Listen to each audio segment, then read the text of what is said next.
जने तो कहें कि मजाक उड़ाता है। हां कृपा हमाइए के माई के कृपा हो। हां खेसारी लाल यादव रोशन के बगल के हां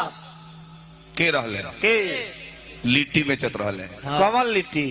छनोई ना बेसन के पूंजी ना रहे बेसन को तने स्टोव के तारा बेसन भरल लिट्टी में तारा गांव में पगला गेल बड़ा 10 दिन के आराम भाई बताई बेसन को तारा लिट्टी में हमरो को बोलवा दे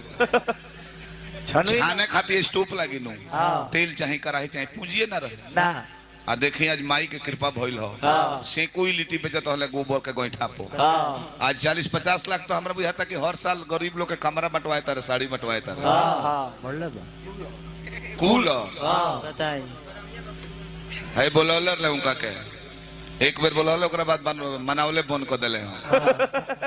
कैसे उनका के इतना अन धन से संपन्न बना देले हो इनका प्रोग्राम के बाद वो हेलीकॉप्टर से चलता रहे